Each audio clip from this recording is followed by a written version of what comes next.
Hello again, Riverside. I'm Christopher Sweetenberg. And I'm Marie Bamar. And you're tuning into our third episode of ENN.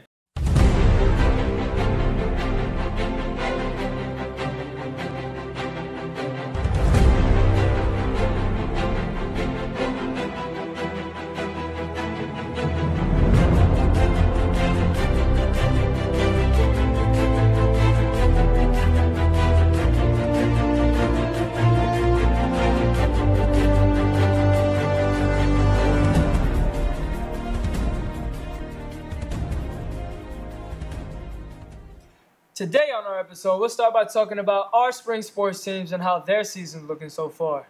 Next, we have some highlights of our 7th annual talent show held by the Riverside Horton Society. Following that, we'll have some information from Lieutenant Colonel Payne about this year's upcoming military ball.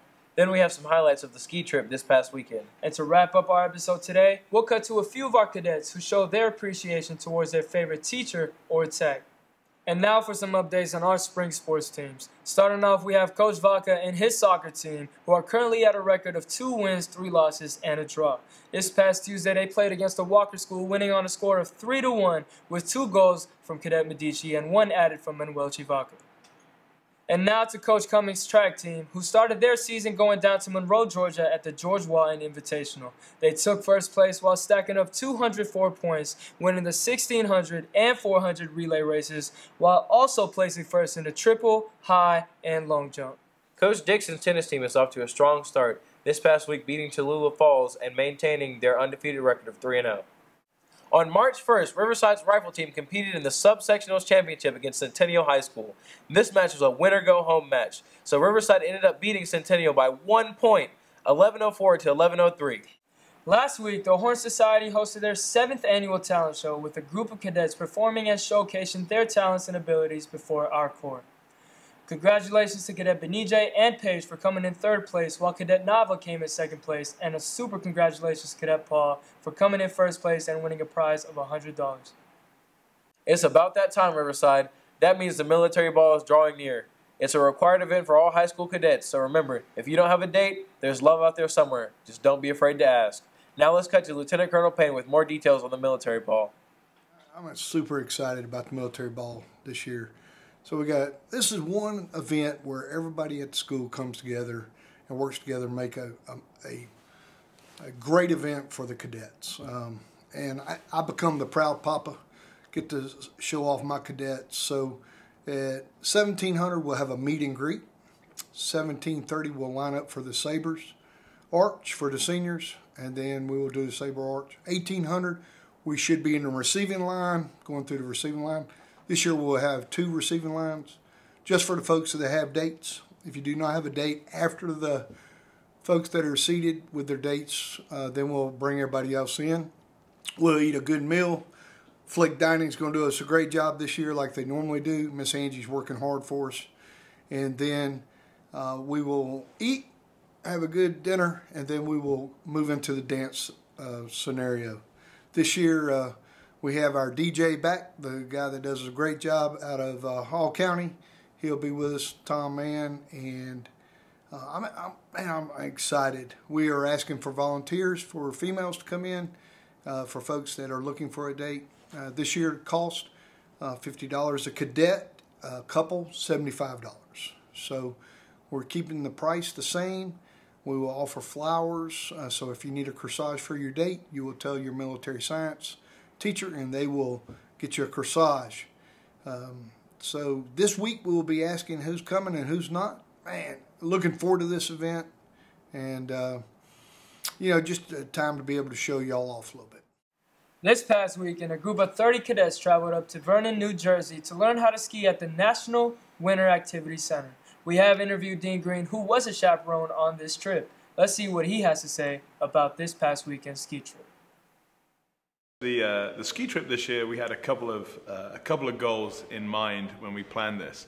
First and foremost was to take a group of 30 cadets off campus and teach them how to ski safely.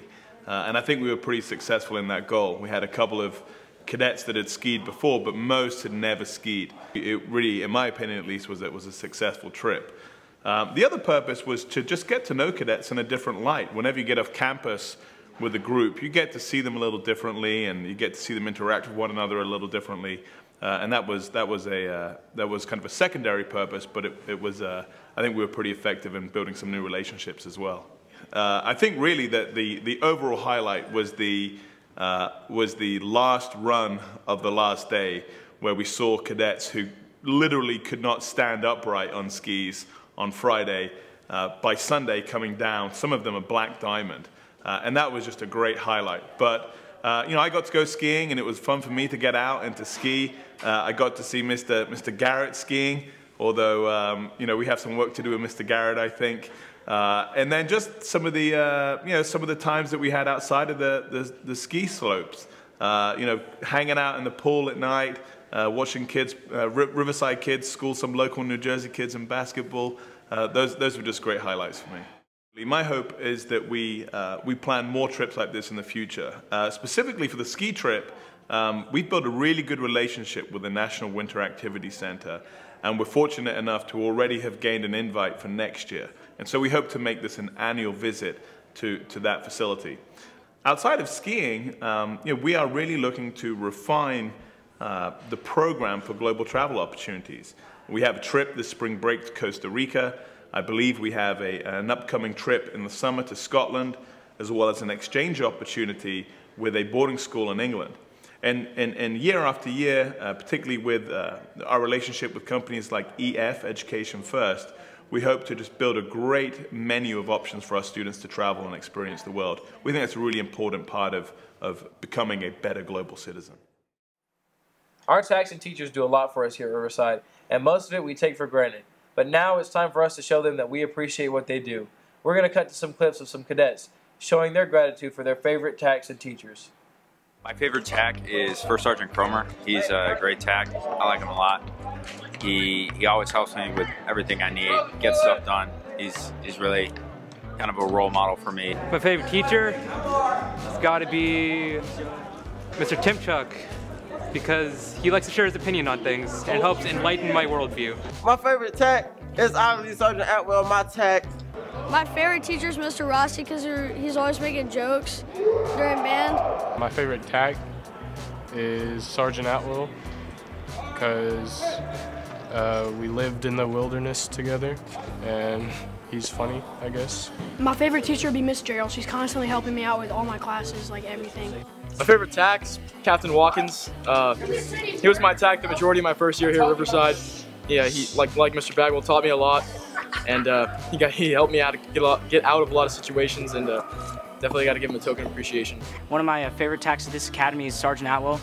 I like him. He's really funny. He never takes anything seriously. Favorite teacher would have to be Miss Phillips because she's a pretty rad teacher, and he's my forensic science teacher. We learned a lot about like bones and stuff like that, and it's a really cool class. My favorite TAC is Sergeant Ross because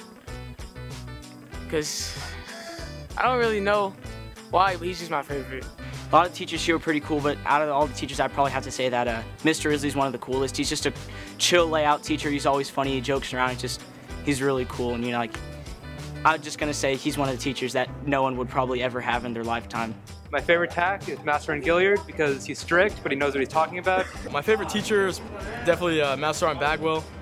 I take his AP US History class. You know, he's taught me a lot, not just in the classroom, but you know, about life and how to manage situations. My favorite TAC is Chief Green because he's tough on us, which makes you learn if you do a big mistake. My favorite teacher is Colonel Brinson, Lieutenant Colonel Brinson, who teaches environmental science. That was a really great class. I learned a lot in that. My favorite TAC officer is Captain Bremer because he's just really chill. My favorite teacher is Mr. Levine because he speaks Spanish. My favorite TAC would obviously be Sergeant Ross. He's just always hard on me, and he's constantly doing what I ask him to do. Like I asked him when I moved up to golf to be hard on me and make it so that I'll be a better person at the end of the year. My favorite teacher, I'd have to say, is probably Coach Cummings because he's very nice and he's good at grading. My favorite teacher is Master Jay Padaway because he kicks people's desks when they're sleeping in class. This weekend, our brand new robotics team, led by Mr. Salas, will compete in the first robotics competition at the John L. Beaver Fieldhouse against high schools all across the North Georgia region. If you are on campus this weekend, please go out and show your support for our team. Thanks for watching this episode of ENN, where we bring you all the hottest news at Riverside. See you next time on ENN.